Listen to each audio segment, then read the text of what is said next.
Hello, dear friends. My name is Lilia Coral. I am a psychologist and psychotherapist. Today I am going to do the video about psychological trauma because you have requested me for a long time. A lot of my clients, subscribers, don't even suspect that the reason of their problems that they have in their personal lives and problems in relations with society, in personal relationships, with parents, some problems with money. There is no possibility of internal psychological realization of your potential. Run your business, doing things. Lazy, procrastination. A lot of different questions rest on the fact that there is a trauma and it prevents from turning your life into the one that you will like. What is a trauma? Trauma is some event that the psyche has not processed. Of course, this is traumatic event for the psyche. It's generally accepted that the trauma is a kind of shock, stress, something that brought great suffering to the psyche, caused great damage. And how does our brain work? In order to understand how trauma works, it's important to understand how the neuropsychology of trauma works. So, how does our brain work? That is all the information in the world. Everything that happens around you, our brain collects from the primary sensory zones, our kinesthetic. We can touch something, our vision, we can see this world, our scent, we can smell, our sound, we can hear. It turns out that I am walking through the forest and I hear the hooves running across the field behind me. And I was very scared. It was a loud sound, the clatter of hooves, growl, and feeling that I was covered with goosebumps. This is kinesthetic. And I turned around and saw someone, a wild parmalee, and I was scared. My psyche reproduced all these things.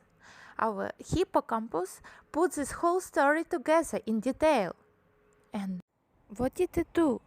For example, the parmalee ran past, and my tonsil, the center of fear, it also called like the amygdala, become agitated, rebelled. This is a kind of signaling system.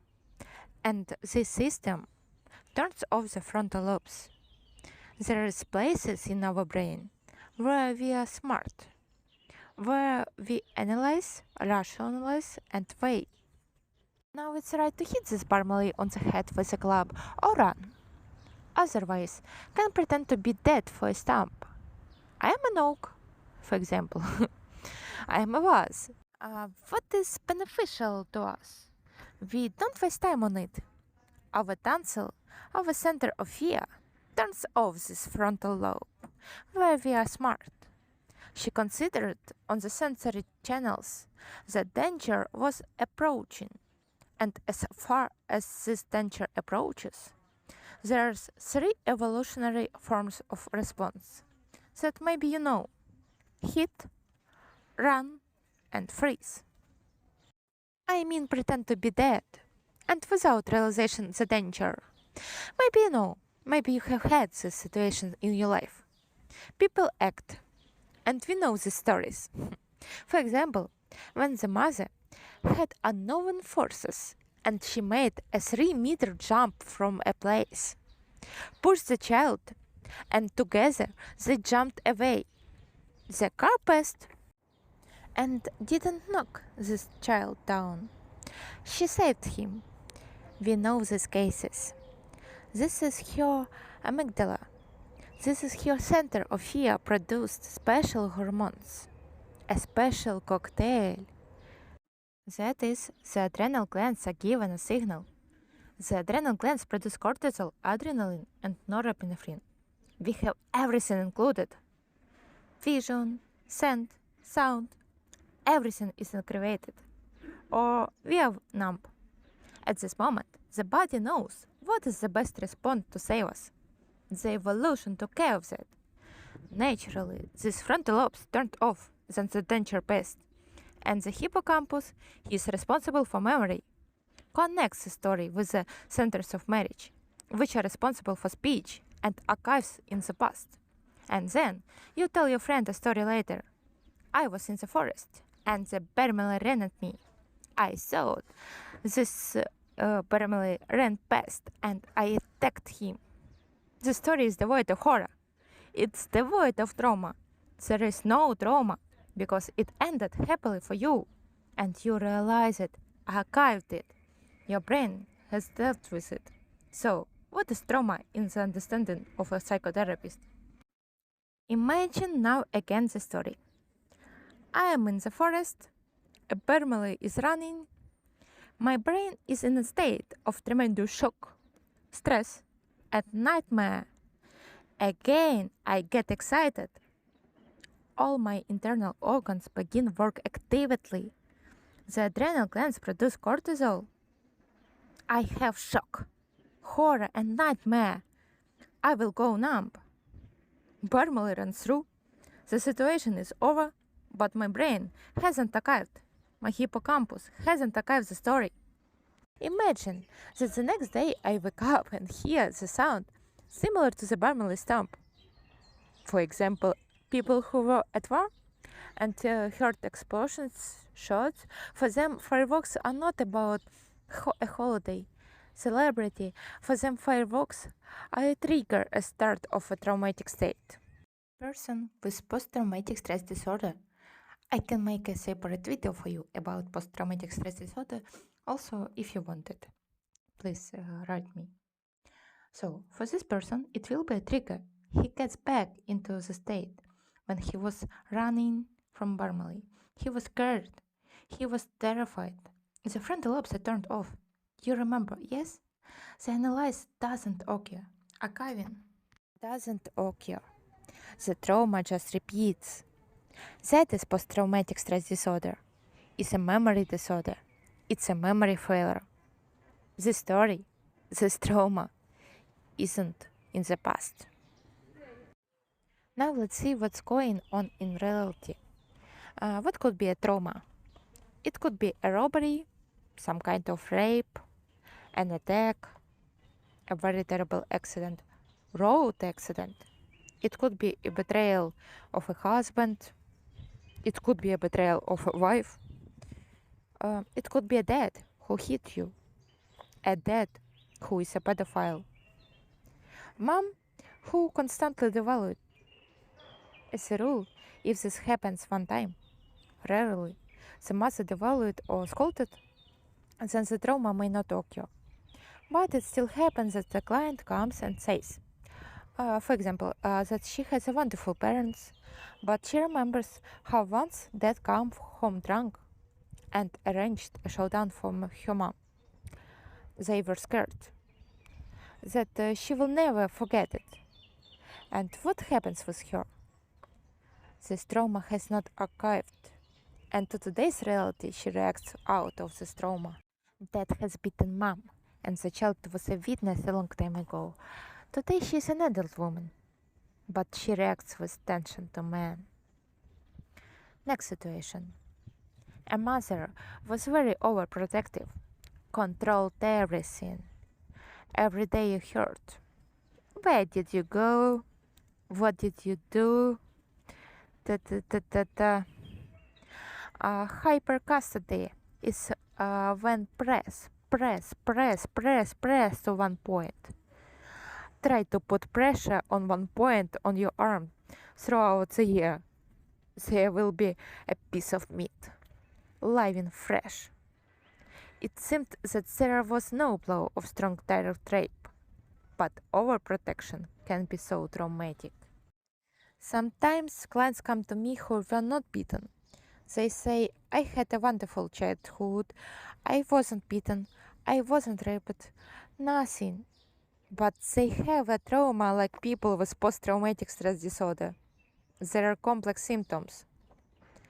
Sometimes clients are controlling mothers, anxious mothers, who send such a signal.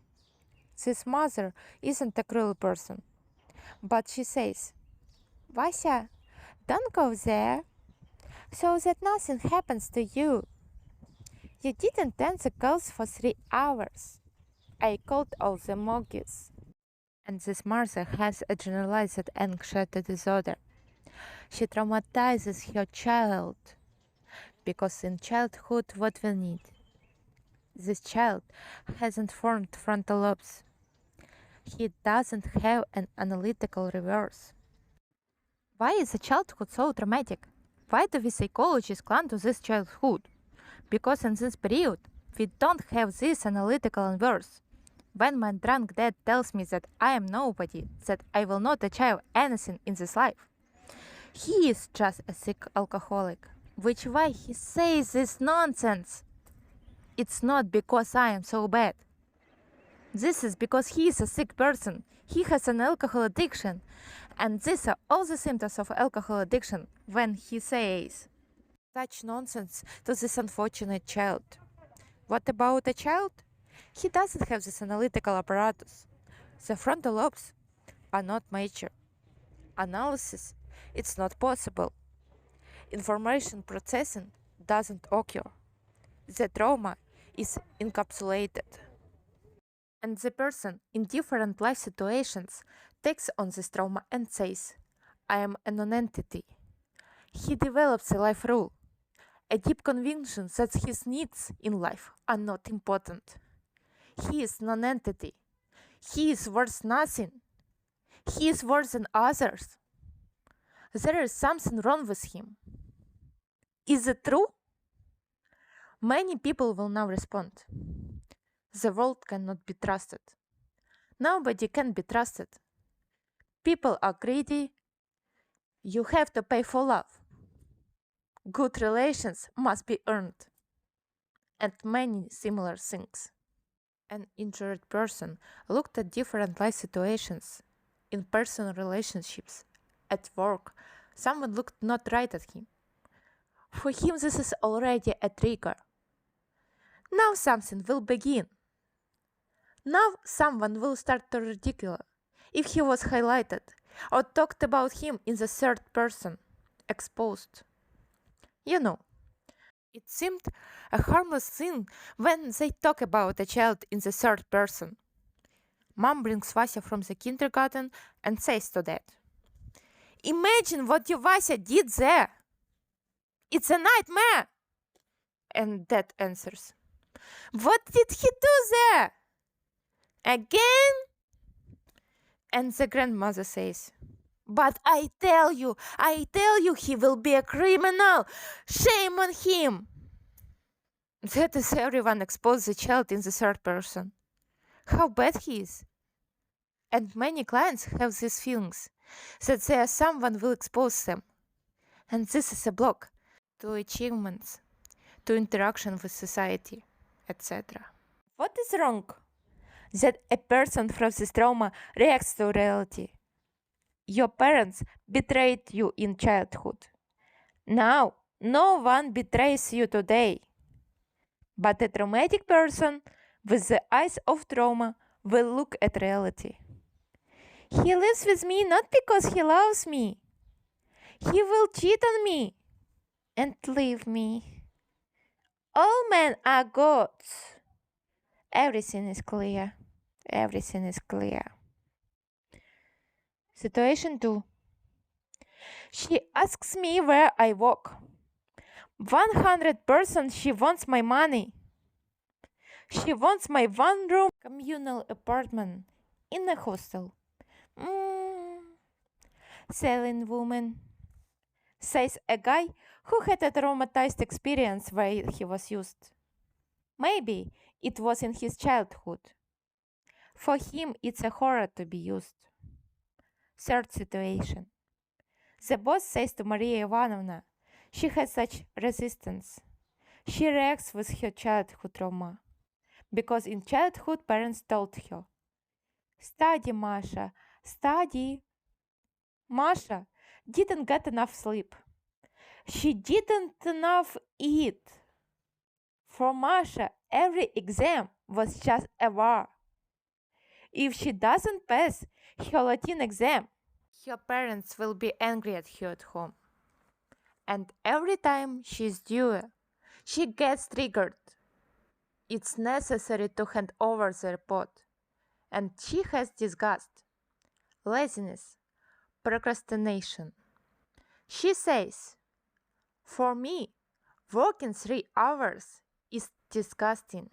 Sometimes 40 years old man comes to me and says, "I hate it because in my childhood I had an oligarch schedule. Music, dancing, chess, a lot of tutors. I woke up at 6 o'clock in the morning, fell asleep at 9 in the evening. Exams. Everything must be done perfectly. That is now, I don't want anything. Now I am in total protest." And these are traumas in a person reacting. There are monotraumas. For example, one girl, she was doing well. She has men, sex, she enjoyed herself, and everything was fine. But then she was raped, and she got hurt. After the rape, she cannot normally have sex. She is unpleasant to touch, disgusted with men, resentful of the entire male gender. When a man wants sex, this is a terrible trigger for her. She feels bad. What are we doing? When this client comes, we process this trauma so that the brain can archive, the hippocampus can archive this trauma, and we share reality. He is a rapist and a criminal. Not all men are criminals. Not all men are rapists. But this particular man is a criminal. There are dangerous people. He was one of them. But this man is good. This one and this one are also normal good men. She postpones this therapy. She draws conclusions. Her frontal cortex processes this material. And she can get married, have sex, have children, have fun. Understand? This is a monotrauma. I had a car accident recently. We process it, archive the hippocampus, and I don't have an anxiety attack when I'm driving. Knock the car in one place. Broke the headlight.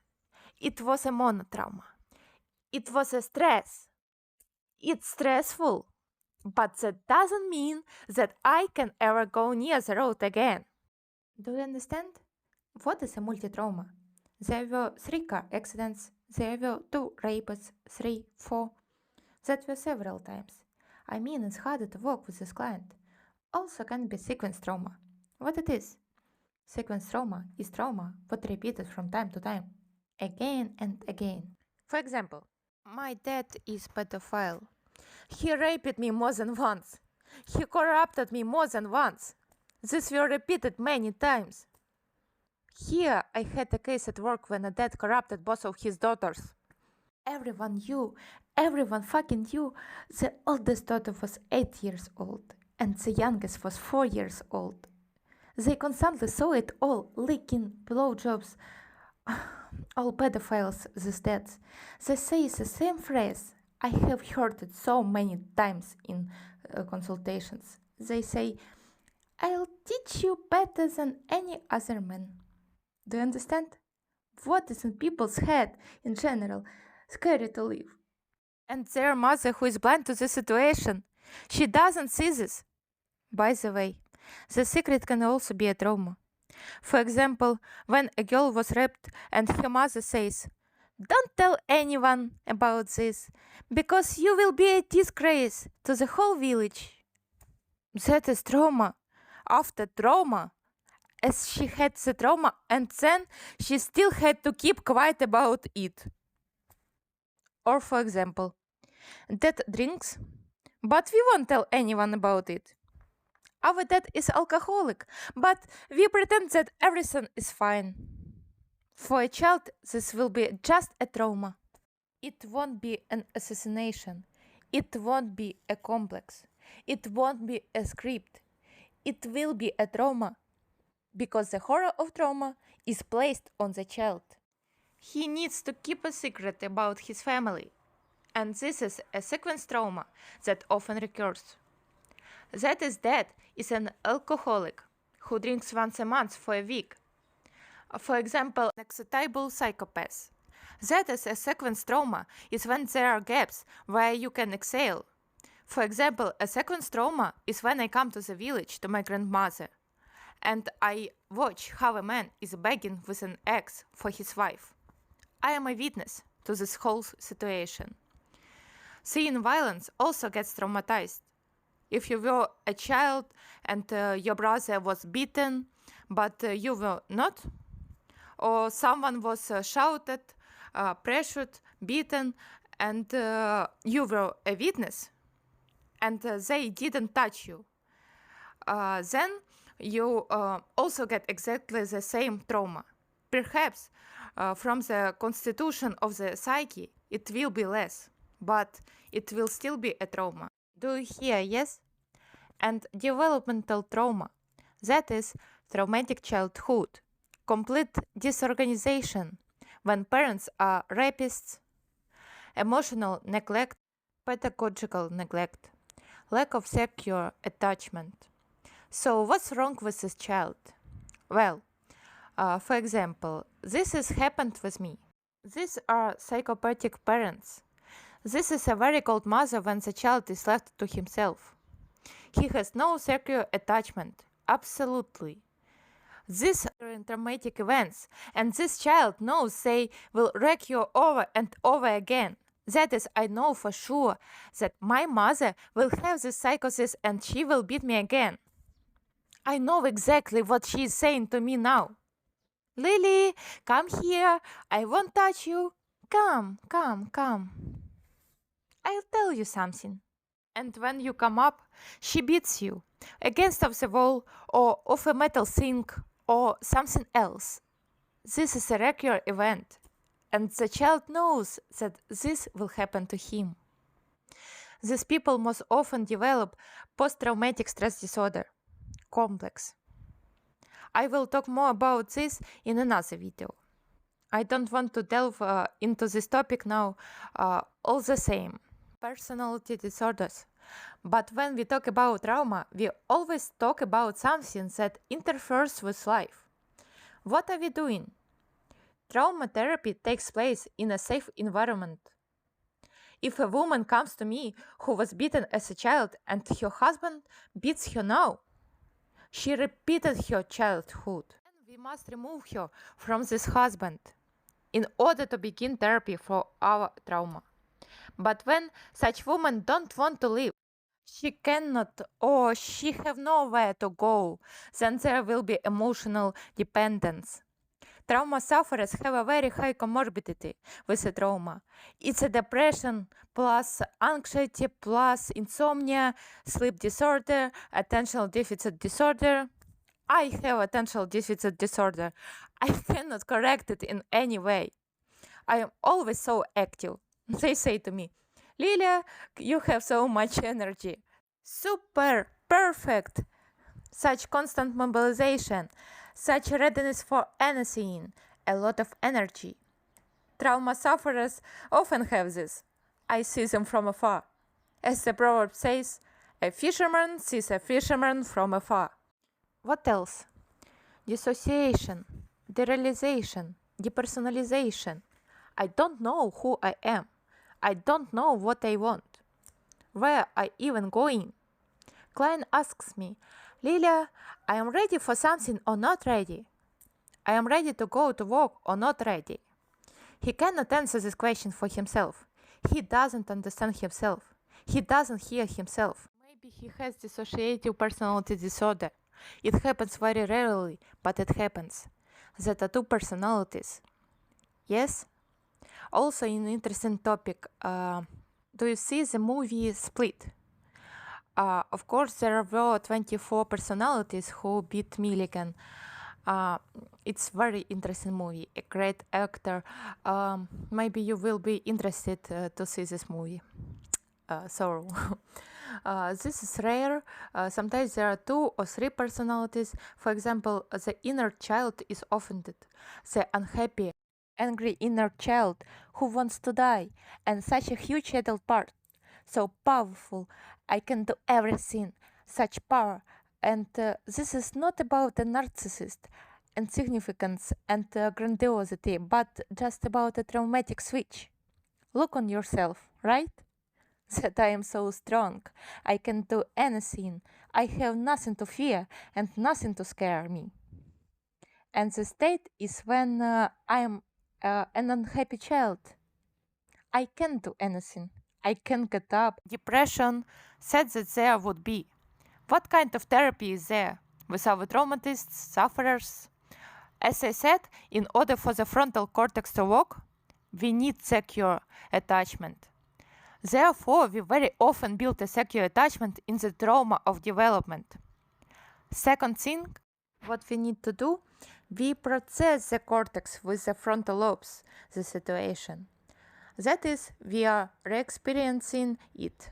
And here, psychologists have some kind of failure. Very often, people come and say, we were engaged in psychoanalysis for 5 years and didn't work through the trauma. The client says, I have already told you 100 times how my mother offended me. But it still infuriates me, storms from this mother. She seems to be constantly working with me, pinning and infuriating me. Why? Because we raised the trauma, but didn't archive it. That is, when we raised the trauma, we talked about it, it rose, it became real. We don't have support, we just remembered it. Our frontal cortex has shut down again out of habit. Do you hear? It turned off automatically. And our tonsil again greatly increased. Cortisol was produced again. Stress, a nightmare. Your flashback was repeated. Nothing happened. What do we need? We need to process the frontal cortex of analysis. To do this, we say this information, then we retell it. We are writing the story from beginning to the end. I am Masha Pupkina. I was driving at such a speed, along such a street, at such a time. The car flew out to meet me, hit the windshield. I experienced horror, nightmare, everything went dark in my eyes. Then there was amnesia. I don't remember anything. Then I woke up. The airbag went off, broke my nose. I was in pain. I thought I had killed someone. I left feeling a terrible sense of guilt. I found out that Gennady Petrov drove into my windshield. And what happened to me? This, and this. The police arrived, and then this. I processed the frontal cortex, analyze. The policeman said this. The judge said that. The prosecutor said that. I paid the fine, we repaired the car. That is we describe it as normative.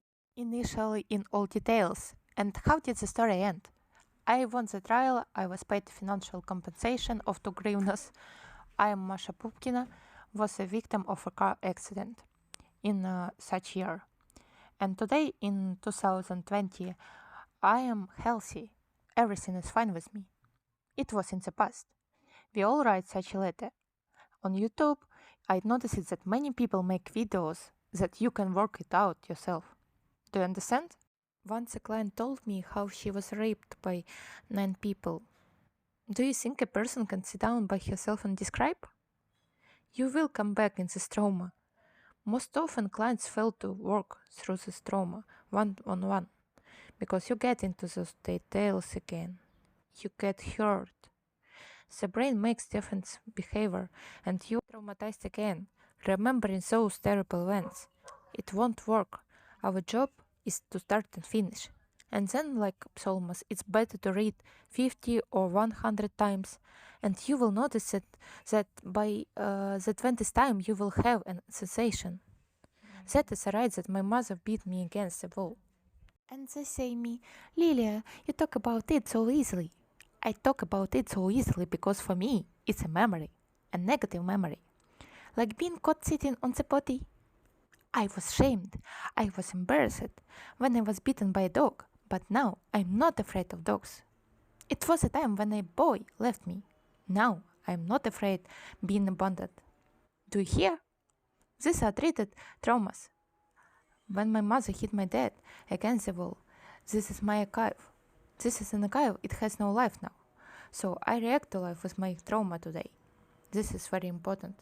In words, everything looks simple, but in reality, it's all delicate, serious work for a psychotherapist. Because not everyone can archive. Even I noticed that not all psychologists. If you are a psychologist and the client starts talking about this trauma, don't have it at the end of the consultation.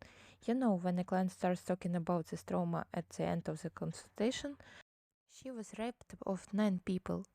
You know, there is 10 minutes left and the client says it. What's happened? Tell. And so she tells and the consultation time ends. That is the best way not to do it, because the person may be re-traumatized. The client relives the abuse again and nothing happens. Then it's better to tell the client, this is a horror and a nightmare, but I don't want to raise this topic now. The topic is important and needs to be processed. Yes, it's a trauma that deserves special attention. We will meet next time and work it all out. Maybe we can have 2 hours and we'll do it. Then what we do? We opened out the trauma, washed, sewed up the injury, and applied a band-aid. And we change bandages. That is, we go to therapy and change bandages. But when we have one trauma, we can work it out during 1, 2, or 3 sessions. I had phobias. With phobias, exactly the same work. I can make the video about phobias. Write me, please, if you want. We are working it on several sessions. When we have sequence trauma, multi-trauma, when we have developmental trauma, we will not meet once or twice, but we will meet for about a year. Traumatic childhood, when I constantly had traumas, when there was no secure attachment, such a client needs a long-term therapy. We will work with complex post-traumatic stress disorder, which I will tell you, my dear friends, in the next video. So 2 words about what methods work with traumas. Now I'm telling you only my opinion, but believe me, it's not based on empty phrase. It's based on 8 years of practice. I see not very positive results of psychoanalysis. Gestalt therapy. Firstly, they are very complex methods, and they are difficult in the 4th, 5th years, and also such an interesting thing that we have been talking about it for a long time, and there is no archive of it. Trauma therapy works very well, specifically with trauma, just like with emotional addiction. Cognitive behavior therapy, schema therapy, and NDAR. There is such a method of eye movement, desensitization, and processing. You can also find it in Google. These are methods that have been proven experimentally. Cognitive behavioral eye movement desensitization and processing is a proven method experimentally. They can be practiced. Such eye movements are worked out or through special techniques. There are protocols specifically for this purpose. According to the protocol, we work out this trauma, and the trauma go out. That's all. We comprehended it and released, and it has no energy. It's very important. Sometimes people say to walk through grievances, and so sometimes a stomp trauma is after the grievance. And we write the letter of forgiveness 300 times, but it doesn't help. Why? Because you need to do something else. You need to work through the trauma. Of course, I described you only one technique. There are a lot of them. The work will boil. And most importantly, the person should not just watch the video or just read the book and think that he has a trauma. By the way, it's important he should come to a psychotherapist and work through his trauma. Because, my dear friends, life is needed in order for us to make ourselves as happy as possible. And I want to finish by saying that trauma is not only post-traumatic shock and stress. Trauma is also post-traumatic growth. Therefore, if you have experienced a trauma in your life, I certainly sympathize you. I believe that trauma should not occur in our country. But if it has already happened, then you need to use it to your own selfish benefit. We must extract all possible growth from it. Really, we must extract all that we can from this trauma, or at least process it so that it doesn't bother us anymore. The wound is healed at the scar. We, psychologists, don't work with wounds, only with scars. Do you hear? You can touch a scar, but not a wound. That's all for today. Lilia Coral was with you. I am a psychologist. Please subscribe to my channel. Put like, bell, sign up for consultations. Come to trainings. I love you, my dears. Please take care of yourselves.